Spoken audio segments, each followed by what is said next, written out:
ಸೈದಾನ್ ರಶೀದ್ ಇಟ್ಟು ಕಾನೇಟಿ ಬೆಳಗಾವಿ ಜಿಲ್ಲೆ ಯುವ ಘಟಕ ಜನರಲ್ ಸೆಕ್ರೆಟರಿ. ನಮ್ಮ ಕುಂಜಿಲಿ ಪಿ ಡಿ ಒಲ್ಲ BJP ಪಿ ಡಿ ಒ ರೀ. ಅವ್ರು ನಮ್ದು ಏನೂ ಕೆಲಸ ಮಾಡ್ಕೋದಕ್ಕತ್ತಿಲ್ರಿ.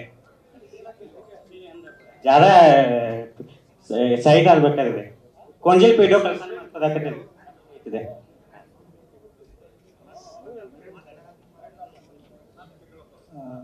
Morning sir, ನಾನು ಫೈಜ್ ಮಾತಾಡ್ತಾ ಇದ್ದೀನಿ. I have completed my MA in Political Science and I work for War Room in parliamentary election.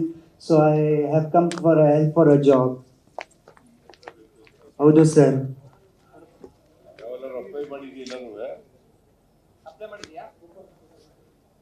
Apply ಮಾಡಿದ್ದೀನಪ್ಪ ಎಲ್ಲರೂ? ಯಾವಾಗ ಪಾಸ್ ಮಾಡದ್ದು? 23 ಒಂದು ವರ್ಷದಿಂದ.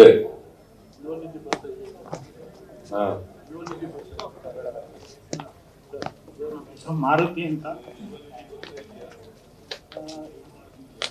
ಇದು ಸರ್ ಇದು ಬರ್ತಾ ಇದೆ ನನಗೆ, ಹ್ಯಾಂಡಿಕ್ಯಾಪ್ ಪೆನ್ಷನ್ ಬರ್ತಾ ಇದೆ, ಯೂನಿಟಿ ಬರ್ತಾ ಇಲ್ಲ.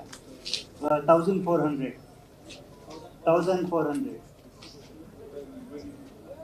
ಇಲ್ಲ ಸರ್.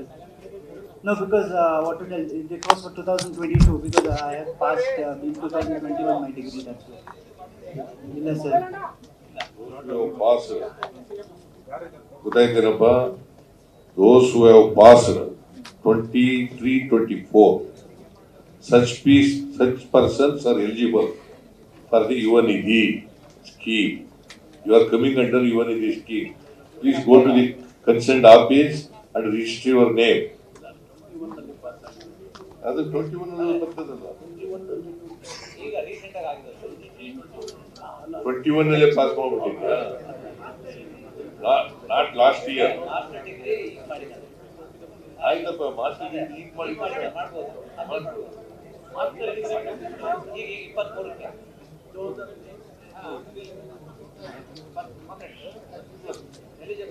ಸರ್, ನಮ್ಮ ಹೆಸರು ಮಾರುತಿ ಅಂತ. ನಾನು ಡಿಗ್ರಿ ಮಾಡ್ಕೊಂಡಿದ್ದೀನಿ.